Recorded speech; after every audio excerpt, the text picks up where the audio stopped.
저는 여러분의 영원한 후배입니다. 카네기 홀이 따로 없네요. 우리 성가대. 귀한 찬양 하나님 영광 받으신 줄로 믿습니다. 우리 위에도 많이 계시네요. 밑에 잘 안 보이지만 위층에 있는 우리 성도님들 폭염 가운데 건강하시고 여러분 모두 더위 가운데 건강하시기를 기원합니다. 우리가 이 16장 말씀 많이 알고 있죠. 살다 보면 선택을 하게 되어 있습니다. 이리저리. 그래서 제목도 경계선에 놓인 선택의 갈림길에서. 어릴 때는 단순했던 일들이 나이가 들면서 복잡한 일들이 참 많이 있습니다. 우리가 성경 읽을 때 여러 가지 단어들 때문에 때로는 이 의미가 무엇인가 혼동될 때가 있습니다. 지금부터 2000년 전에 기록된 성경이죠. 우리하고 시간과 공간적으로 굉장한 차이가 있습니다. 그런데 우리 가정을 해서 타임머신을 타고 그때로 돌아간다 할지라도 예루살렘에 있든 갈리에 있든 요단에 있든지 간에 역시 마찬가지로 혼란스러웠을 것입니다. 그것은 그 시대가 다 문화 사이였습니다. 헬라 문화, 로마 정치, 유대 문화 등등 다 문화가 일상이었기 때문에 이쪽 지역에서 이해가 되어도 저쪽에서 이해가 되지 않을 수가 있습니다. 우리 좁은 우리나라도 마찬가지죠. 근데 그때는 밑으로는 이집트, 위에는 시리아, 셀루커스 왕조가 있어서 세계 문화가 이동하면서 만나는 그런 교차 지점이 있었기 때문에 언어도 그렇고 개념도 그렇고 많이 혼란스럽습니다. 전에 창경궁을 한번 제가 방문했었는데 한 20-30명 모인 분들이 단체에 오신 것 같아요. 말투로 보니까 틀림없이 충청도입니다. 여자분들이 좀 모이고 남자분들이 몇 명 있는데 그 중에 성질 급한 남자 한 분이 소리 지릅니다. 살껴 말껴 하는데 살 것이냐 말 것이냐 이 말인데 충청도가 행동은 느려도 말은 함축적이라 굉장히 살껴 말껴 한참 웃었습니다. 이 조그만 우리나라에서도 굉장히 문화가 많지 않습니까? 또 부산에서는 만나 세 가지 의미가 있다고 그래요. 질문, 긍정, 감탄. 폭삭 속아 쓰다 보니까 금은방울 주인이 그 말을 반복하더라고요. 저는 그게 다 한 번씩 보셨죠? 저는 2번 보고 굉장히 울었습니다. 그 어떤 신문에서 그 만나라는 기사를 보고 나니까 그 대화가 좀 이해가 좀 되더라고요. 아, 만나가 질문도 될 수가 있고 긍정될 수 있고 감탄될 수 있구나. 이 조그만 나라에서도 이해 안 되는 게 참 많은데 그 시대도 마찬가지고 성경도 우리가 평면적으로 보지만 입체적으로 형성된 것입니다. 그래서 그 시대는 어느 시대인지 간에 단어 의미가 고착될 수가 있습니다. 고착된 의미가 다른 문화에서는 이해가 안 되고 실제 성경이 기록될 때는 다양한 용어와 개념과 어휘군들이 사용되었는데 어느 특정한 단어 하나만 가지고는 예수가 그리스도가 되신 복음을 전파하기는 한계가 있었습니다. 듣도 보도 못했던 사실 아닙니까? 우리가 50년 전만 해도 스마트폰 생각을 못했지요. 저도 스마트폰 구입하고 나서 이제 이 옛날 전화로 해서 저한테 전화가 왔는데 스마트폰으로 눌러서 안 돼가지고 고장난 줄 알았습니다. 아무리 눌러도 안 되더라고요. 밀어야 되는데 그것이 참 어려운 개념이었었는데 그 당시 하나님이신 그분이 땅에 내려오시다고 생각을 해보세요. 그 시대 문화에서는 인간이 신이 되는 것은 굉장한 축복이었지만 신이 인간이 된다는 것은 수치스러운 일이었습니다. 그 당시 고대 근동 문화에서 어떻게 거룩한 신이 인간이 될 수 있느냐 상상할 수 없는 일이었습니다. 어떤 죄를 지었든지 아니면 천상세계 전투에서 패배해서 쫓겨왔든지 그런 것이지 어떻게 사람을 구원하겠다고 인간의 몸을 입고 내려옵니까? 그것을 인간의 언어로 설명하려고 하니까 인간 역사에서 듣도 보도 못했던 일을 설명하려고 하다 보니까 다양한 용어가 등장했습니다. 우리 구원도 마찬가지입니다. 우리가 구원받았다 이런 말을 쓰지만 구원이란 단어는 이와 유사하게 16가지가 최소한 등장합니다. 구속, 죄사함, 용서, 회개, 양자됨 등등 구원과 관련돼서 다양한 용어가 등장하는데 비록 표현은 다르지만 개념은 똑같습니다. 동일한 개념을 다양하게 표현할 수밖에 없었죠. 이것은 각각 다른 사실을 말하는 것이 아닙니다. 로마서 5장 9절과 10절도 마찬가지입니다. 우리가 한번 화면에 나오는데 한번 한 목소리로 읽어보실까요? 그러면 이제 우리가 그의 피로 말미암아 의롭다 하심을 받았으니 더욱 그로 말미암아 진노하심에서 구원을 받을 것이니 곧 우리가 원수 되었을 때에 그의 아들의 죽으심으로 말미암아 하나님과 화목하게 되었은즉 화목하게 된 자로서는 더욱 그의 살아나심으로 말미암아 구원을 받을 것이니라. 아멘. 로마서 5장은 이제 구원받은 사람의 모습을 보여주는데 좀 이상하지 않습니까? 의롭다 하심을 받았은즉 구원받을 것이다. 또 화목하게 되었은즉 구원받을 것이다. 9절과 10절은 같은 사실에 대해서 다르게 진술하는 겁니다.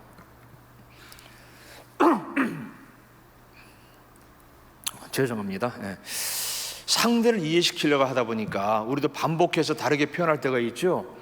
뜨거운 다리미 앞에서 아이에게 교육할 때 만지면 큰일 난다, 위험한다, 다친다. 같은 사실인데 다르게 표현하듯이 의롭다함 받았다 할 때는 어떤 법정적인 개념이라고 할 수가 있습니다. 법률에 익숙한 분들은 이 말을 쉽게 이해합니다. 더 이상 죄가 없다. 또 화목하게 되었다. 이 말은 관계중심 사회에서 쉽게 이해가 됩니다. 대가족 제도에서는 관계가 풀리면 다 풀립니다. 우리끼리 그러면 되느냐? 안 된다. 끝나는 겁니다. 대가족 제도에서 집안끼리 소송하지 않죠. 우리 요즘 세태가 많이 달라졌습니다만은 화목하게 되었다는 것은 관계 중심으로 설명하는 표현인 것이죠. 동일한 것은 구원받을 것이다. 지금 구원받고 구원받을 것이다. 현재 구원받았고 앞으로도 구원받을 것이다. 두 가지 개념을 동시에 표현합니다. 의롭다 한다는 의롭다 하심과 화목하게 되었다는 것은 같은 의미를 내포하고 있을 뿐이지 표현만 다른 것입니다. 이와 같이 성경은 어떤 분명한 개념을 전달하기 위해서 다양한 용어를 사용하고 있습니다. 하나님 나라, 하늘나라 많이 들어보셨죠? 하나님 나라, 또 하늘나라, 하늘나라 천국이란 말이죠. The kingdom of God, the kingdom of heaven. 우리가 하늘나라, 이 말은 하나님이란 말을 함부로 사용하지 않기 위해서 완곡하게 표현하는 것이 바로 하늘나라입니다. 여호와 이름을 망령되이 일컫지 말아야 되니까. 그래서 하나님 나라, 하늘나라, 또 요한복음 영생이라는 단어 사용합니다. 구원받는다, 의롭게 되었다, 화목하게 되었다, 하나님 나라, 다 비슷비슷한 개념을 다르게 표현하고 계실 뿐입니다. 우리가 신앙생활할 때에 여러 가지 중요한 포인트가 있겠지만은 가장 중요한 것 중에 하나가 종말론입니다. 마지막 주님 다시 오신다는 것. 우리가 종말론을 지나치게 강조하면 이상하게 보기도 합니다. 그런데 종말론은 우리 신앙을 견인해주는 중요한 요소입니다. 초대교회 교인들을 견인해 주었던 요소가 바로 종말론입니다. 주님 다시 오실 것이다 라는 사실이죠. 주님 다시 오신다는 분명한 사실에 기초한 것이 오늘날의 구원관입니다. 먼 것도 중요하지만 가까운 것도 굉장히 중요합니다. 언제 주님 다시 오실지, 몇 날, 며칠, 그것도 중요하지만 당장 중요한 것은 나의 죽음 이후에 대한 영생의 확신이죠. 그리고 이 땅에서의 삶은 미래를 위한 투자가 됩니다. 대학을 입학하면 졸업을 전제로 수강 신청을 하고 학점 이수를 하듯이 우리가 이 땅에서의 삶은 죽음 이후를 위한 일시적인 그런 현상이라고도 볼 수가 있습니다.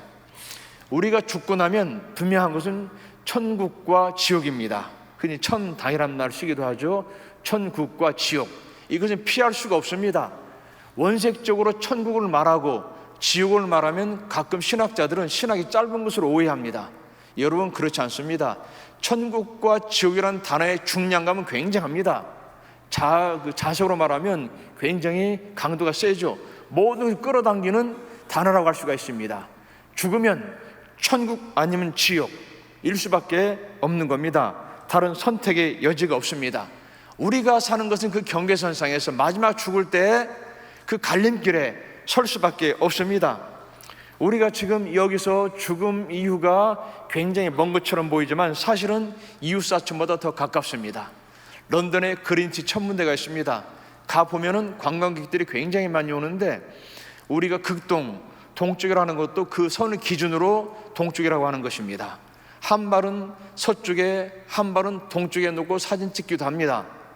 동과 서가 그렇게 먼 것이 아니더라고요. 이웃입니다.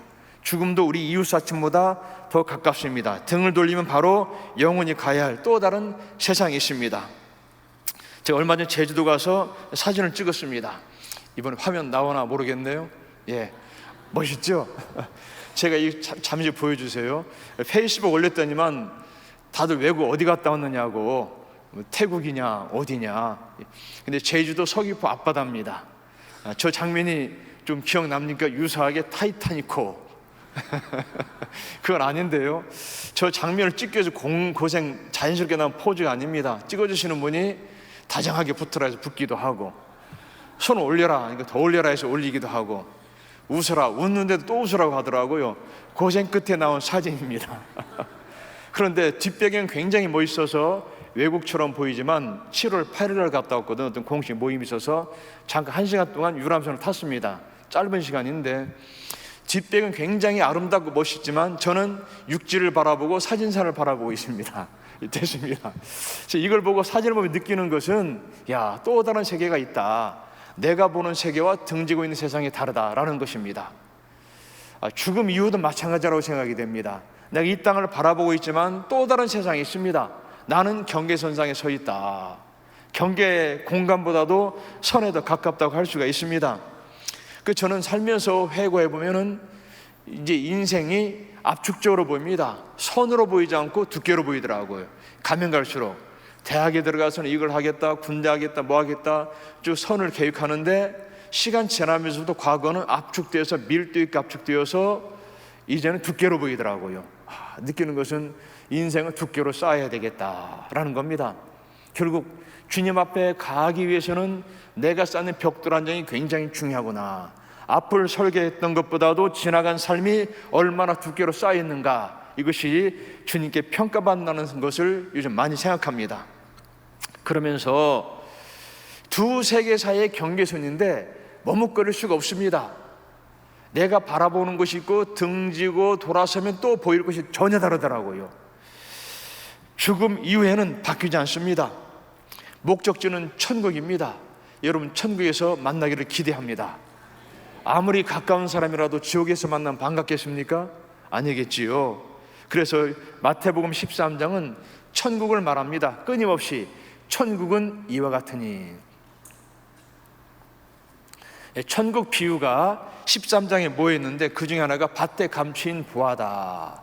요즘이야 은행이 있습니다만은 그때는 그런 것이 없으니까 몰래 밭에 땅에 감춰둡니다. 그런데 주인이 어찌됐든지 간에 사라졌어요. 그 밭을 누가 일구다 보니까 굉장히 중요한 금은부하가 있습니다. 그럼 뭐 어떻게 하겠는가? 모든 걸 팔아서라도 밭을 산다는 것입니다. 그만큼 값어치가 있다. 또 금을 치는 것과 같다. 그물을 쳐서 많은 고기를 모아들이되 나중에 주인이 좋은 것과 나쁜 걸 가른다는 것이죠. 천국은 이와 같다. 그렇게 말을 합니다. 감춰진 보화다. 무엇과도 바꿀 수 없는, 마지막 심판날에 좋은 것 나쁜 것 가리듯이 천국을 소유한 자와 그렇지 아니한 자가 갈린다는 것이지요. 우리가 마태복음 5장, 6장, 7장은 산상순이라고 합니다. 예수님께서 산에서 기슭에 제자들을 모아놓고 교훈을 주었기 때문에 산상교훈, 산상순이다. 그저 8가지 중요한 내용이 있죠. 팔복, 심령이 가난한 자는 복이 있나니. 아시죠? 8번째는 의를 위하여 핍박받은 자는 복이 있나니. 첫 번째와 마지막 한결같이 천국이 저희 것임이요, 이겁니다. 특히 마태복음 5장은 윤리적인 교훈이라고 할 수가 있습니다. 일상 삶이 어떻게 진행되느냐에 따라서 우리 신앙도 표출될 수 있다는 겁니다. 그때 8가지 복을 말하면서 처음과 마지막 가장 중요한 천국이 너희 것이다. 이것만큼 가장 큰 복이 어디 있습니까? 우리 인생을 마무리할 때 천국 간다는 것, 내 남편이, 아내가, 이웃이, 자녀가 천국 간다는 것, 이것을 가장 중요하다고 마태복음 13장에서 말하는 것이죠. 우리가 읽었던 비유는 죽음 이후에는 바뀌지 않는 현실 세계의 삶을 보여줍니다. 거지 나사로와 부자라고 말하죠. 거지 나사로 이름이 있습니다. 그의 인생은 참 마지막에 꽃을 피웁니다. 부자는 비참하게 끝나죠. 익명입니다. 아마 개인 정보 때문에 그러는지 실명이 나왔으면 좋을 뻔했는데 그래도 거지 나사로가 나왔다는 건 대단한 겁니다. 예수의 비유 가운데 실명 거의 나오지 않습니다. 여기만 나온다는 말이죠. 그래서 어떤 사람들은 이 비유가 비유다, 그러나 실제 사건에 기초했다 말하기도 하는 겁니다. 즉 우리가 죽음 이유는 성경에 나오지 않습니다. 어떻게 이 세상이 망하는지 새하늘과 새 땅을 말하지만 죽음 이유를 보여주는 유일한 비유가 바로 이겁니다. 비밀의 커튼을 살짝 보여주듯이 우리 죽음 이후의 삶을 보여주죠. 많은 교훈을 배울 수가 있습니다. 부자는 어떻게 했습니까? 고운 자색옷, 임금들만 있는 고운 자색, 또 베옷을 입고 날마다 호화롭게 즐기더라. 근데 거지는 몸도 헐어서 걔가 핥으러 와도 쫓아낼 사람이 없습니다. 문 밖에서 음식 부스러기를 먹습니다. 근데 마지막 결론은 그건 아브라함 품에 있는데, 부자는 불타는 곳에 머물면서 그 손에 물 한 방울 찍어서 내 혀를 좀 식혀달라 간청하는 그 정도까지 갔습니다. 여기에 굉장히 중요한 교훈들이 나오지 않습니까? 그런데 여기서는 재물의 가치를 말하는 것이 아닙니다. 있는 것이 악하고 없는 것이 선하다, 이것을 말하는 것이 아닙니다. 여러분, 청빈도 중요하지만 청부도 중요합니다. 나는 우리 교인들이 어려워도 깨끗하게 어려우시기를 축원합니다. 부자 돼도 깨끗하게 부자 되시기를 축원합니다. 물질을 선하게 쓰시면 되는 거예요. 가난한 것이 좋은 것이요, 그대로 사셔도 됩니다. 있어서 100% 더 좋은 줄로 믿습니다. 건강해도 좋다는 말이죠. 몸이 아파도 그 안에서 은혜를 찾는 것도 좋은 것입니다.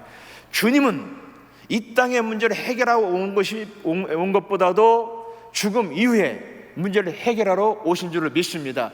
여기에 초점이 맞춰야 되는 겁니다. 인간의 생사 화복과 희로애락은 믿으나 믿지 않으나 똑같을 수가 있습니다. 예배 끝나고 비가 오면 비가 안 맞습니까? 맞습니다. 자연 법칙도 하나님 만드신 겁니다. 인간 세계도 하나님 만드셨다는 말이죠. 우리는 그 안에 살면서 은혜를 차지하면 되는데, 여기서는 실명이 등장하는 비유지만 중요한 것은 부자는 굉장한 부자 같습니다. 상징적으로 이 거지는 굉장히 가난한 계층입니다. 이 계층 속에, 이 구조 속에 우리 모두가 포함되는 겁니다. 어떤 사람이든지 간에 이 구조를 벗어날 수가 없습니다. 최고의 삶을 누리는 부자든지 최저의 삶을 사는 나사로든지 간에 우리 삶이 형편이 어떠하든지 간에 이 구조에 놓여져 있다는 말이죠. 그래서 여기서는 삶의 역전이라든가 도치 이런 것이 아니라 대조적인 구도 속에서 그 내용을 전합니다. 재물의 가치라든가 경제력의 차이, 권력의 소유, 이런 것들은 죽음 앞에서 모두 다 사라집니다. 죽음 그 순간에 우리는 새로운 가치로 평가받을 수밖에 없습니다. 이 이야기의 결론은 그렇습니다. 이 땅에서의 삶은 죽어서 결코 바뀌지 않는다는 것입니다. 여기서 정해진 운명은 그대로 이어지는 것이지 나중에 달라지지 않는다는 것입니다. 역전도 없고 연옥도 없습니다. 있는 것은 천국과 지옥뿐이고 그 사이는 도저히 넘나들 수 없다는 것입니다. 분명하게 보여줍니다. 여러분, 우리 죽음 이유는 이 땅에서 결정됩니다. 물론 죽어봐야 알지만 결정은 이 땅에서 이루어진다는 것이죠. 말씀에서 보여주는 것은 그러므로 현실 세계의 삶을 잘 살아야 된다는 것이죠. 오늘의 삶이 내일을 결정할 줄로 믿습니다. 하나님 나라, 하늘나라 누리는 것이 영생인데 지금 얻는 하나님 나라가 지속해야만 될 줄로 믿습니다. 이것을 말하는 겁니다. 우리가 하나님 나라를 소유한다는 것은 영생을 얻은 것을 말하는 것이고, 이것은 미래적인 하나님 나라를 지금 체험하는 것입니다. 구원 얻었고 구원 얻을 것이다. 로마서에서 그랬죠. 의롭게 되었은즉 구원받을 것이다. 10절에 화목하게 되었은즉 구원받을 것이다. 이 말은 미래적인 하나님의 나라가, 천국이 지금 우리에게 임한 줄로 믿습니다. 그래서 우리가 크리스찬의 삶은 천국을 소유한 삶이 되는 것이죠. 이것을 요한복음은 좀 더 철학적으로 달리 보면 쉽게 설명합니다. 한 단어로 영생이라는 단어로 표현합니다. 영원한 생명이다. 그래서 요한복음은 영생이라는 단어를 19번, 생명이라는 단어를 19번 정도 사용하고 있습니다. 생명은 생명이되 영원한 생명이다. 영원이라는 단어가 무엇입니까? 어제도 오늘도 내일도 똑같다는 말이죠. 어제, 오늘, 내일, 과거, 현재, 미래를 구분하는 것은 우리 인간의 한계성 속에서 구분하는 겁니다. 그런데 하나님의 시간 개념 그것도 없애버리는 것입니다. 영원이라는 단어 속에서 모든 것을 수렴하고 있습니다. 영생을 얻었다. 이 말은 지금 생명이 영원해지기 때문에 미래적인 구원까지 인침받는 단어인 줄 믿습니다. 그리고 요한복음에서는 3장 16절 여러분 다 외우시죠? 시작. 하나님이 세상을 이처럼 사랑하사 독생자를 주셨으니 이는 그를 믿는 자마다 멸망하지 않고 영생을 얻게 하심이라. 10장 28절 내가 그들에게 영생을 주노니 영원히 멸망하지 않을 것이요 또 그들을 내 손에서 빼앗을 자가 없느니라. 또 10장 31절 오직 이것을 기록함은 너희로 예수께서 하나님의 아들 그리스도이심을 믿게 하려 함이요 또 너희로 믿고 그 이름을 힘입어 생명을 얻게 하려 함이니라. 미안해. 요한복음 20장 31절. 요한복음 기록 목적을 말합니다. 왜 요한복음이 기록되었는가? 마지막에 너에게 생명을 주려 한다. 여러분 성경을 볼 때에 세상 부귀 영화는 내려놓으시기 바랍니다. 하나님이 주실 수도 있고 안 주실 수도 있습니다. 조금 있으면 9월달 되면 대학도 입시 시작되죠. 합격할 수도 있고 불합격할 수 있습니다. 그것이 신앙의 표시는 아닙니다. 물론 되면 좋고 기분도 좋지요. 목적은 아니라는 겁니다. 하나님의 목적은 성경에 기록된 목적, 생명을 주는 것입니다. 생명을 갈구하는 여러분 되시기를 축원합니다. 그래서 요한복음에 말하는 영성은 우리의 확증을 주는 겁니다. 오늘 너희 모습 속에서 천국을 보여라. 하나님이 살아계심을 너의 모습 속에서 나타내라. 우리가 요한계시록 어떤 책입니까? 무시무시하죠. 요한계시록 기초해서 반지의 제왕이 나왔고 반지의 제왕 기초해서 해리포터가 나왔습니다. 선악의 첨단 대결 구도를 보여주는 것이지요. 그렇습니다. 모든 악은 패망합니다. 주님은 승리하실 줄을 믿습니다. 확실한 증거로 일곱인 일곱 나팔 일곱 대접을 통해서 말하는 것은 예수님 어린 양은 승리한다는 것입니다. 그때 그 상 사람들은 회의가 생겼습니다. 주님께서는 분명히 다시 오신다고 그랬는데 자기 당대 빨리 오실 줄 알았어요. 이 사람들이 볼 때는 안 오니까 회의가 생기는 거예요. 혹시 우주적인 영적 전쟁에서 패배하시는 않았는가? 그분은 실패하셨는가? 과거 우리 마을에서 어머니들이 아버지 장에 갑니다. 아이들이 동거밖에 모여 있습니다. 다른 부모님들은 다 오는데 우리 부모님 안 와요. 걱정됩니다. 근데 누군가 말합니다. 너희 엄마가 너희 새 신발을 사가지고 오신다. 그런 기쁨 가운데 다시 기다리게 되는 것이죠. 바로 그런 겁니다. 주님은 승리의 주로 어떤 낙이라도 패배한다. 네로 황제라도 도미티안수 황제라도 다 물리칠 수 있기 때문에 그 주님을 붙들러라. 이걸 말하는 겁니다. 요한계시록의 목적은 언제 주님 다시 올지 시간 계산을 하는 것이 아니라 지금 여기 있는 성도들에게 힘을 주는 겁니다. 너희가 알고 있는 주님은 우주 전쟁에서 영적 전쟁에서도 승리하는 분이니까 오늘 승리하라. 그래서 오늘 하나님의 통치를 받고 살라고 말하는 겁니다. 그 영생은 하나님 나라인 하나님 통치 속에 사는 것입니다.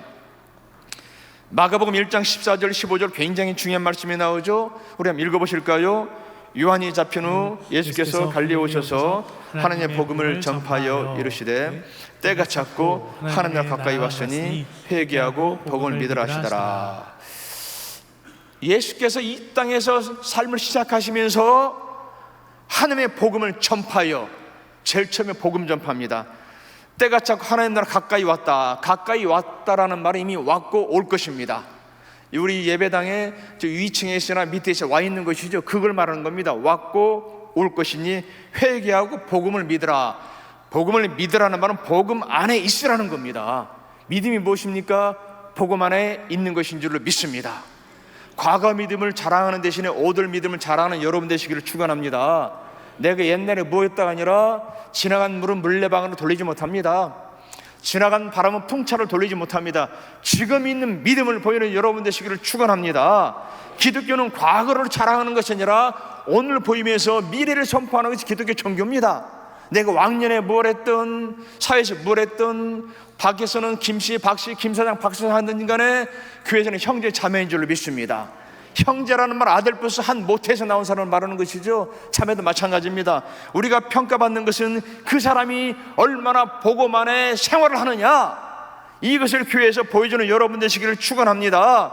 그래서 믿으라는 것도 저는 비유적으로 볼 때에 이 단어는 믿음은 명사가 아니라 동사입니다. ing, 진행이 믿음이지 고착된 것은 화석화된 것이기 때문에 역사는 힘이 없습니다. 옛날에 죽었다 살아났든 무엇을 했든지 간에 오늘 아이와 같은 순수한 믿음이 위대한 역사를 만들 줄로 믿습니다. 하나님의 복음을 전파했다, 바로 그겁니다. 하나님의 복음을 회개하고 복음 믿어라. 회개, 방향을 바꾸는 유턴을 말합니다. 구원과 관련된 용어지만 본질적으로 예수 믿었다는 건 삶이 달라지는 것이죠. 지정의가 달라집니다. 전인격적인 존재의 돌아섬이지 교회 안에서만 크리스찬이고 나가서는 세상보다 더하면 안 된다는 것입니다.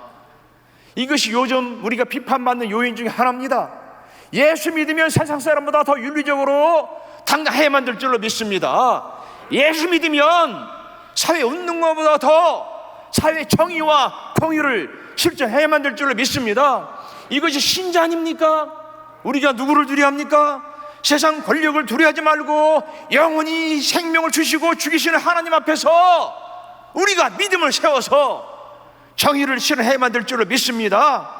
그것을 성경은 말하고 있습니다. 회개하고 믿음 안에 살아야만 되는 우리, 하나님 나라가 성경을 관통하고 있습니다. 새하늘과 새 땅도 마찬가지죠. 한강이 서울을 관통하고 있죠. 서울을 상징합니다. 런던에 가면 템즈강이 있습니다.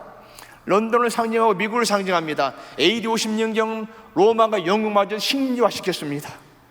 그때 그들이 도버해협을 지나서 템즈 거슬 올라갈 때 지금 런던을 그들의 수도로 만든 것은, 도시를 만든 것은 그 당시 토목 기술로 그곳에 다리를 건설할 수 있었기 때문입니다. 폭이 좁기 때문에.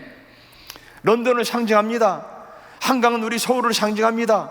성경 전체를 꿰뚫을 때 하나님 나라가 상징하면서 우리 삶을 이끌고 갑니다. 이 말은 하나님의 통치가 미치는 영역이 천국이라는 것입니다. 우리 구원의 삶은, 구원받았다는 것은 신앙과 삶이 일치할 때 그것이 바로 구원의 증거인 줄로 믿습니다. 일치하지 않는 것은 극단적으로 말하면 신앙이 아닙니다. 지금 크리스찬들이 변하지 않는다. 변해야만 됩니다. 변하지 않는 것이 기적입니다. 왜 변하지 않습니까? 믿지 않기 때문에 변하지 않는 겁니다. 구원받지 않았기 때문에 구원의 삶이 없다는 말인 것이죠. 성경은 말합니다. 빛과 소금을 말하고 있죠. 너희는 세상의 소금이고 빛이다. 그렇습니다. 빛이 되라는 말이 아니라, 소금이 되라는 말이 아니라 지금 빛이고 소금이라는 것입니다. 크리스찬이 가는 곳에는 부정부패가 사라져야만 될 줄로 믿습니다. 크리스찬이 가는 곳에는 어둠이 물러가야만 될 줄로 믿습니다. 우리가 빛이고 소금이기 때문에 그렇습니다. 우리가 교회에서 왜 제자훈련 받고 교육하고 훈련 받습니까? 되는 과정이 아니라 더 많이 실천해야 하기 때문에 그 훈련과 교육이 필요한 줄로 믿습니다. 우린 잘 모입니다. 모이는 힘만큼 나가야만 됩니다. 모이기만 하면 부패하게 있고 썩게 되어 있습니다. 고이는 물은 썩습니다. 물이 흘러온 만큼 나가야지 생수가 흐르는 것입니다. 우리가 모이는 힘 비례해서 나갈 때에, 세상에 나가서 소금과 빛이 될 때에, 하나님의 나라를 실현할 때에 그곳에서 복음이 선포될 줄로 믿습니다. 로마서 12장 1절과 2절에 말하죠. 너희 몸을 하나님이 기뻐하시는 거룩한 산 제물을 드리라. 이는 너희가 들 영적 예배니라. 너희 몸을 드리라는 겁니다. 전직적인 존재를 우리 각자 직장에 다룰 수가 있습니다. 학생도 있고 주부도 있고 여러 가지 다양한 분이 일을 합니다. 그곳에서 주님의 산제물이 되시기를 축원합니다. 이것도 예배입니다. 굉장히 중요한 예배죠. 동시에 여러분이 드리는 삶도 예배가 돼야만 될 줄로 믿습니다. 영적 예배다, 이 말은 이치 합당한 예배라는 겁니다. 예배의 연장이 돼야만 될 줄로 믿습니다. 여러분이 직장에서 사람을 만날 때 강하고 담대하시기를 축원합니다. 하나님이 여러분과 함께하지 않습니까? 천국이 너희 것이며 우리 속에 하나님 나라가 임합니다. 하나님 나라라는 말은, 하늘 나라라는 말은 하나님의 통치가 임하는 곳을 말합니다. 내가 하나님의 통치를 받으면 내가 하나님 나라가 나한테 있습니다. 여러분 가정이 하나님의 통치를 받으면 여러분 가정이 하나님 나라인 줄로 믿습니다. 어디서 무슨 한지 간에 하나님의 통치를 받는 여러분 되시기를 축원합니다. 그럴 때 이 땅에 다시 한번 복음의 빛이 발할 줄로 믿습니다. 성경은 그걸 말합니다. 여러분 이 짧은 인생 살면서 저편도 바라보시기 바랍니다. 내 뒤에 있는 저편은 이루 말할 수 없는 아름다운 곳입니다. 천국을 사모하면서 하나님 나라를 내 속에 구현하면서 일상생활 속에서 몸으로 전도하는 여러분 되실 때에 복음이 확장될 줄로 믿습니다. 나사로 비유는 그렇습니다. 이 땅에서 삶은 정해진 삶은 저곳에서 결코 바뀌지 않을 것이다. 여기서 정해진 삶이 그대로 이어집니다. 그러므로 여러분, 교회 오는 건 축복입니다. 여기 오는 것은 나가기 위한 것입니다. 목사님 마지막에 축도를 합니다. 이거 어쩌면 파송이면 나가라. 이제 교회 안에서만 거룩한 모습 보이는 것으로 끝나지 말고 이 모습을 그대로 밖에 나가서 유지해라. 왕같은 제사장으로서 우리 학생들 더욱더 담대하시기를 축원합니다. 우리에게 희망이 있습니다. 양쪽 유아실에 아이들이 있는데 얼마나 저는 마음이 듬직한지 모릅니다. 아이가 태어나는 소리, 울음소리, 저는 교회에서 설교 시간에 아이가 떠들면 뭐라고 그랬는데 요즘 환영하는 소리입니다. 생명이 있구나. 여러분 자녀들이 왕같은 제사장이 되기 위해서는 천국을 심어주기를 축원합니다. 여러분, 사회적인 위치가 어떠든지 간에 하나님을 소유한, 하나님 나라가 임한, 하나님의 통치를 받는 백성으로서 다시 한번 담대하게 천국문 앞에 서고 지옥문을 벗어나면서 천국 들어가기 위한 과정을 이 교회 안에서, 사회에서 실천하는 여러분 되시기를 주님의 이름으로 축원합니다. 기도하십시다.